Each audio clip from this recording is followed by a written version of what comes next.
Realidade virtual para aumentar a eficiência? Essa tecnologia está na Petrobras.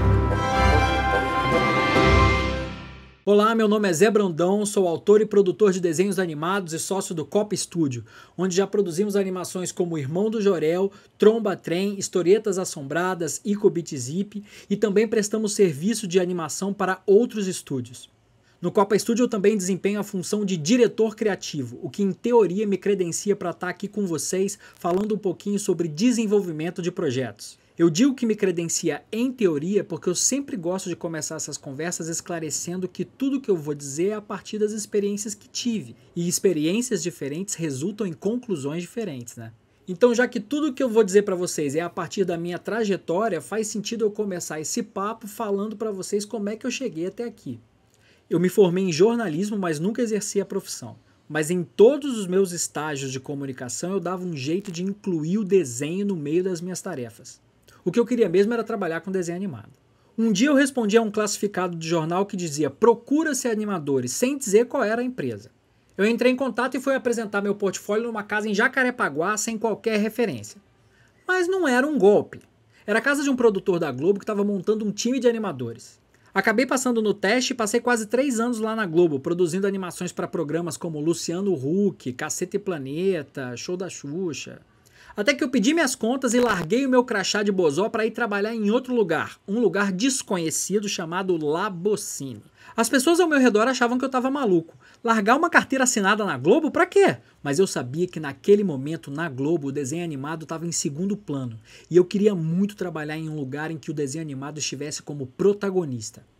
Então, entre 2004 e 2008, eu fiquei na Labocine, onde a gente produziu bastante coisa, incluindo 2 longas-metragens. Foi quando eu tive a oportunidade de dirigir a animação do filme Turma da Mônica, Uma Aventura no Tempo, algo que eu guardo com muito carinho. Acabei saindo da Labocine para desenvolver um projeto de curta-metragem chamado Ratos Ratos, que ganhou o edital da Fiocruz em 2009. E na sequência eu desenvolvi com a equipe que deu origem ao Copa Studio Tromba Trem, a nossa primeira série de animação que ganhou o concurso Anima TV. Tromba Trem é uma série com 3 temporadas, 52 episódios, mas nos últimos anos a gente desenvolveu e produziu o primeiro longa-metragem baseado nesse universo. Se chama Tromba Trem, o filme, e estreia no primeiro trimestre de 2022. Nesse meio tempo, o Copa Studio e eu nos unimos ao autor Juliano Henrico para produzir o piloto do que viria a ser O Irmão do Jorel. Sem dúvida, nosso maior sucesso até hoje, com 4 temporadas, 104 episódios produzidos, vencedora de diversos prêmios e indicada ao Emmy Kids Internacional. Produzimos também a série e o filme de Historietas Assombradas para Crianças Malcriadas e as Microaventuras de Tito e Muda, ambas criadas por Vitor Hugo Borges e produzidas pela Glass Cinema. A gente também produziu a primeira temporada de Giga Blaster com a Estricnina e o Gloob. A gente também desenvolveu e produziu mais 2 séries de autoria do Rodrigo Soldado, meu sócio no Copa Studio. Twiga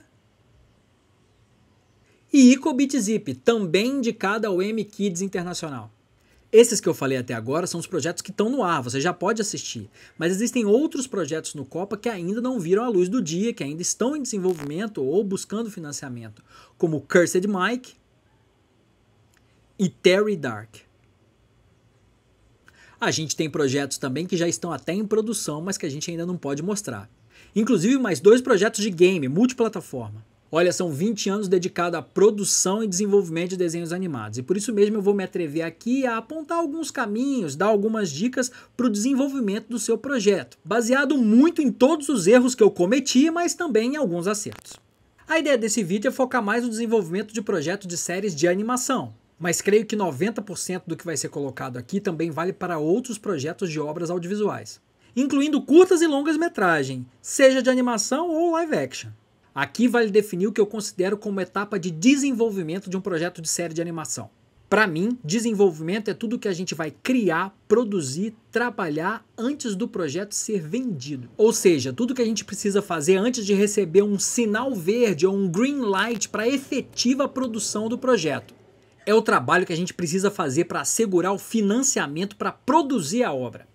É o que vamos precisar fazer para conquistar um parceiro, seja esse parceiro um canal exibidor, um financiador ou até mesmo uma entidade ou instituição que esteja propondo um edital. É claro que mesmo depois de conseguir esse green light, o projeto ainda precisa de mais desenvolvimento. Mas essa segunda etapa de elaboração e ajuste após um sinal verde de produção é uma etapa que eu já considero parte da pré-produção. Mas é aquilo que eu disse antes, diferentes produtores, diferentes experiências, diferentes conceitos. Agora eu vou listar aqui as etapas que eu acho essenciais no desenvolvimento de um projeto de animação, mas sem necessariamente estar numa ordem. No desenvolvimento, a gente precisa elaborar a ideia e a premissa do projeto. Para dar um exemplo, quando a gente desenvolveu Tromba Trem, a ideia era juntar animais que não tinham nada a ver um com o outro viajando juntos num trem a vapor. A premissa era que a convivência obrigatória entre esses bichos tão contraditórios em desafios típicos de uma grande jornada ia naturalmente gerar conflitos e situações engraçadas o suficiente para render uma série de animação de comédia e aventura. Então juntamos um elefante sem memória, uma tamanduá vegetariana e uma colônia de cupins com mania de grandeza viajando juntos numa Maria Fumaça pela América Latina, conhecendo um novo lugar a cada episódio. Outro exemplo de premissa. De acordo com a série Icobit-Zip, quando você faz uma pergunta para o seu celular e rapidamente chega a resposta, em menos de um segundo, você dispara uma corrida fantástica entre mini-seres que são corredores e pesquisadores, os Bit-Zippers.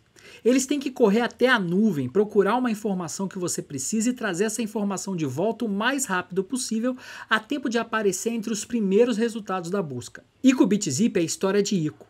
Ela não é a mais rápida entre os corredores, mas ela é a mais dedicada entre os pesquisadores. Com a ideia e a premissa na mão, a gente começa a pensar em outras pessoas que poderiam nos ajudar nessa jornada do desenvolvimento de um projeto. Não é impossível produzir um desenho animado sozinho, mas na maioria esmagadora dos casos eles são feitos em equipe. Porém, a etapa de desenvolvimento pode ser um pouquinho mais solitária. A ideia e a premissa podem vir de uma única mente criativa, o autor. Mas nem sempre esse autor possui todos os talentos, conhecimento e experiências para levar o projeto da ideia até o sinal verde de produção. Geralmente, uma primeira boa combinação de parceria desse autor seria um produtor. Cabe ao produtor ajudar a realizar todas as etapas do desenvolvimento, incluindo a elaboração de um cronograma de desenvolvimento e a escalação de outros colaboradores para o projeto, que geralmente nessa etapa de desenvolvimento são outros roteiristas, artistas, ilustradores, que vão ajudar na elaboração de um conceito visual tão importante num projeto de animação.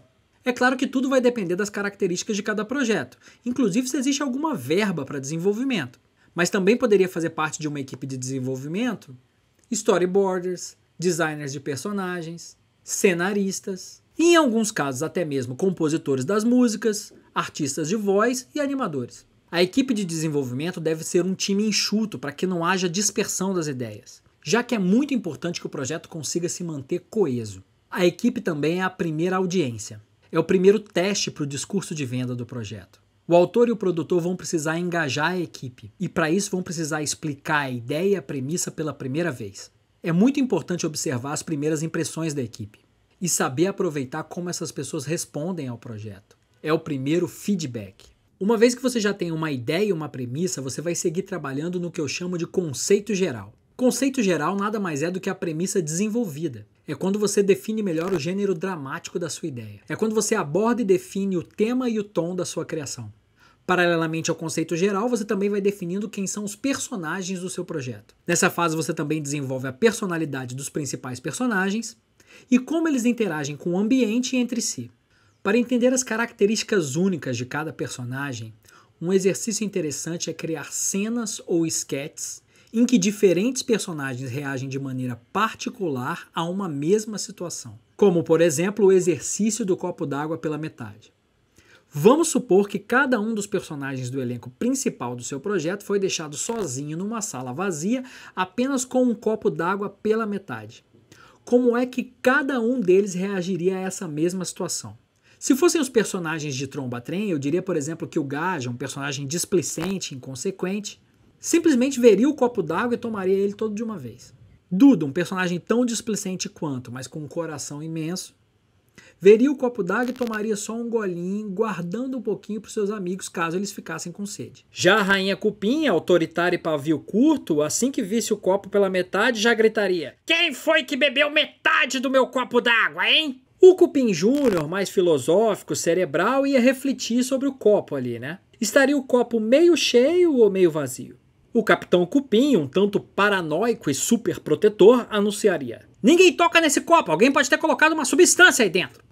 E é fazendo essas simulações da interação dos personagens entre si e o ambiente, seja através de esquetes, roteiros ou piadas visuais, que você vai estabelecendo a personalidade única de cada um deles. Essas personalidades interagem com o ambiente, que também tem características peculiares, que variam de projeto para projeto. Eles interagem dentro de um universo.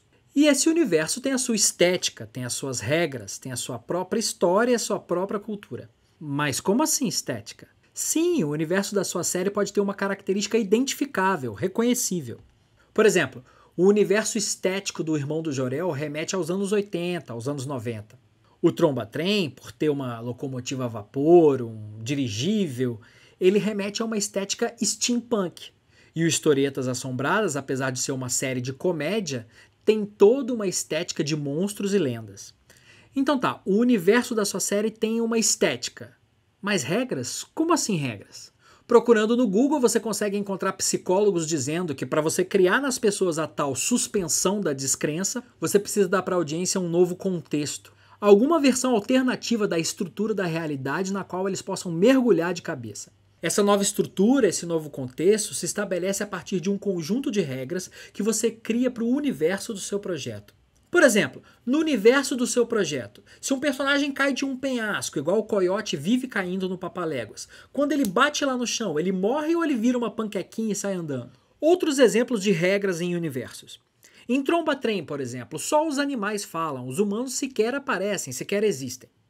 Em Historietas, os humanos convivem tranquilamente com monstros e lendas como se fosse algo normal, tranquilo, cotidiano. Em Irmão de Jorel, a gente nunca fica sabendo qual é o nome do protagonista, porque toda vez que ele vai dizer ou outra pessoa vai dizer, alguém interrompe. Essas regras vão criando um caldo que ajuda a definir qual é a cultura do seu universo.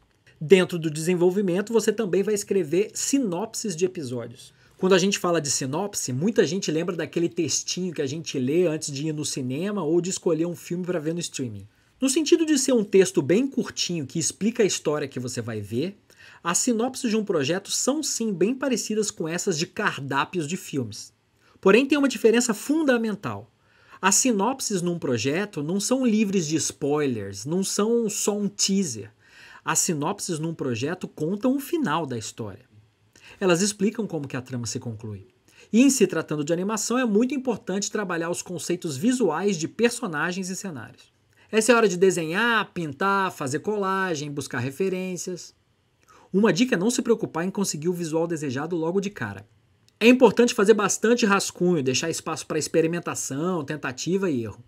Na hora de criar imagens para os personagens, eu acho mais eficiente desenhar esses personagens envolvidos em alguma ação ou situação que ajude a definir a personalidade deles e o tom da série. Por exemplo, se o seu projeto for de comédia, ilustre o seu personagem numa situação engraçada. Se o seu projeto for de ação, ilustre esse personagem numa pose de ação, numa situação de ação. Se dentro da equipe que você conseguiu montar para o seu desenvolvimento não foi possível contar com desenhistas, ainda assim é possível trabalhar os conceitos visuais a partir de montagens de referências, os chamados mood boards. Tudo isso que você está desenvolvendo precisa estar em consonância com o seu público-alvo. E entender o público-alvo de um projeto não é uma tarefa tão fácil assim. Isso porque é uma interpretação que varia de cultura para cultura ou até mesmo de exibidor para exibidor, canal para canal. Então vale a pena você pesquisar, entender e se aprofundar antes de escolher exatamente qual é o seu público-alvo. Você já desenvolveu um monte de coisa e agora está na hora de juntar tudo isso numa bíblia de projeto. Já me perguntaram por que é que esse documento que compila todos os textos, imagens que você cria para um projeto é chamado de Bíblia. Eu respondi que talvez seja porque esse material possui tudo o que é necessário para que alguém tenha fé na sua criação. Na Bíblia vai ter tudo isso que a gente falou até aqui e mais um pouco. Ou seja, vai ter uma premissa, um conceito geral, a apresentação com texto e imagem dos principais personagens, cenários, do universo e suas regras, vai ter as sinopses e o público-alvo a que se destina o seu projeto. E essas informações precisam estar ali na Bíblia de uma maneira que um terceiro, que não você ou a sua equipe, consiga entender perfeitamente do que se trata a sua ideia, mesmo que você não esteja presente. Mas a Bíblia não é apenas um registro, um manual da sua ideia para terceiros. A Bíblia precisa encantar quem lê. As pessoas precisam se sentir atraídas pela sua criação. Então a Bíblia também é uma peça de marketing, é uma ferramenta de venda. Existem diversos modelos possíveis de uma Bíblia de venda, ou de uma Pitch Bible. Mas aqui eu vou mostrar um exemplo página a página de um modelo bem basicão. Tudo começa com uma boa capa. A capa funciona quase que como um pôster do seu projeto.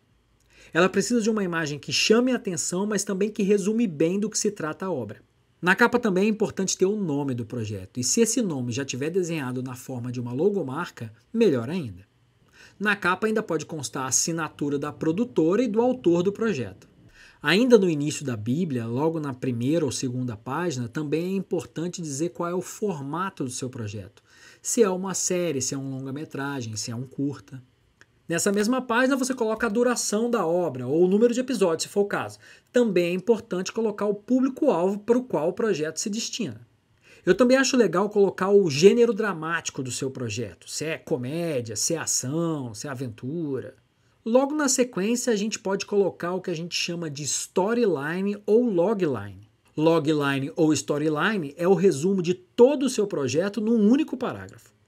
Esse resumo é essencial para que a sua ideia seja compreendida de uma maneira simples e direta. E para que essa mesma ideia possa ser passada adiante por terceiros de maneira rápida e eficaz. Para mim, os melhores resumos de projetos são aqueles que geram automaticamente na cabeça de quem lê as possibilidades da história. Que apresentam os personagens, mas que ao mesmo tempo direcionam a trama e o tom do projeto. Não é uma tarefa fácil. Geralmente esse storyline, esse resumo, é a última coisa que a gente vai definir na Bíblia e é fruto de muita reescrita, muita lapidação. É importante que a leitura desse texto seja fácil, com uma boa cadência e sonoridade. Logo na sequência entra o texto do conceito geral, que pode ter outro título, claro, seguido pelas páginas que apresentam os personagens e as suas relações. Uma coisa que eu acho bacana ter nessas páginas de apresentação de personagens é um destaque com uma tagline, que é uma frasezinha que resume o que esse personagem representa dentro do contexto da série. Depois uma página ligada ao universo do projeto, que também pode ter exemplos ilustrados das principais locações e cenários. E na sequência uma seção dedicada às sinopses do projeto. Muitas vezes me perguntam quantas sinopses de um projeto de série precisam estar na Bíblia. Eu acho que não precisam ser todas. É claro que depende do tipo de projeto e o quão resumidas são as suas sinopses, mas eu acho que uma quantidade entre 4 e 8 sinopses já está bom. Sendo um projeto de animação, é legal que todas essas páginas sejam acompanhadas de muitas imagens, muitos desenhos e ilustrações, se for possível. E é claro que na Bíblia não pode faltar uma página com os contatos do autor, do produtor. Porque afinal de contas, se alguém gostar do seu projeto, tem que conseguir te achar, né? Talvez a Bíblia seja o principal produto gerado durante o desenvolvimento. Mas nessa etapa também é interessante que já se tenha uma previsão inicial de orçamento e cronograma para uma possível produção do seu projeto. O objetivo dessas previsões é dar uma ideia do escopo da sua produção e não necessariamente cravar os números perfeitamente. Até porque esses números podem ser alterados a partir das colaborações dos parceiros da produção, seja um coprodutor, um financiador ou um exibidor. Roteiro. Uma das melhores maneiras de testar tudo que foi desenvolvido para o seu projeto e ver se suas ideias funcionam na prática é escrevendo um roteiro de episódio piloto ou primeiro tratamento de um roteiro de longa ou curta. Nesse primeiro roteiro, você vai poder encontrar a verdadeira voz dos personagens. Vai entender melhor o tom e poder exercitar o ritmo e a cadência do episódio. Vai medir se a duração que você previu para a obra está condizente. Vai poder testar se a sua comédia está com uma boa contagem de piadas, se sua ação está tendo o espaço que você previu no meio de tanto diálogo, e se não há um excesso de exposição e contextualização explícita do universo. Quando o seu projeto chega na etapa final da fase de desenvolvimento, quando você finalmente tem tudo sólido na sua cabeça, quando tudo que você produziu nessa fase está inclusive registrado bonitinho numa Bíblia, chega a hora de você colocar o seu projeto debaixo do braço e sair para apresentar a sua obra para o mundo. Chegou a hora do pitching. Pitching nada mais é que a apresentação oral que o autor ou o produtor do projeto faz para as equipes ou para potenciais parceiros. O pitching é um momento decisivo e é a partir dele que muitas vezes o seu projeto pode ganhar um sinal verde, ou não sei, quem sabe passa amanhã, ou até mesmo uma rejeição sumária. Então se liga no pitching. Vai preparado, vai ensaiado, mas não necessariamente com um texto assim todo decoradinho. Conheça o seu projeto tão profundamente e de maneira tão natural que o seu pitching seja sempre consistente, porém seja também sempre novo, sempre alinhado, adaptado ao ambiente e ao momento da apresentação. Simpatia, bom humor e desprendimento são sempre desejáveis. E apesar da gente querer sempre que a pessoa esteja muito próxima do projeto, não necessariamente o autor é a melhor pessoa a apresentar um pitching. É preciso alguém com uma boa capacidade de síntese e alguém que consiga lidar muito bem com as perguntas desconfortáveis e algumas críticas sem filtros. Por vezes, a melhor pessoa para fazer o pitching é alguém que também ama o material, mas que tem uma ligação menos passional e mais pragmática. Muitas vezes, essa pessoa é o produtor. Na hora do pitching é importante estar atento às reações do interlocutor, da audiência, de quem está ouvindo. É preciso envolvê-los e nunca entediá-los. Algumas informações vão ter que ser encurtadas ali na hora, e em outras você vai precisar se estender um pouco mais. Fato é que entender o momento certo de encerrar o pitching é essencial. Existe um pico de atenção e interesse de uma pessoa na apresentação de um projeto. Ao atingir esse pico, a tendência é o interesse da pessoa estacionar. E em pouco tempo a atenção começa a decair rapidamente.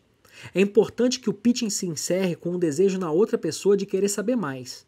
E essas informações extras vão estar na Bíblia que você vai enviar. Ou você pode fornecer numa segunda conversa que vocês vão ter. E isso, na verdade, já é um próximo passo do seu projeto com esse parceiro. E você, ainda está prestando atenção ou já perdi seu interesse? Existem várias outras coisas do desenvolvimento que a gente poderia falar, mas eu acho que aqui eu cobri o básico. Para mim, essas são as coisas essenciais que o desenvolvimento de qualquer projeto deve ter. Muito obrigado pela atenção, boa sorte para nós e até a próxima.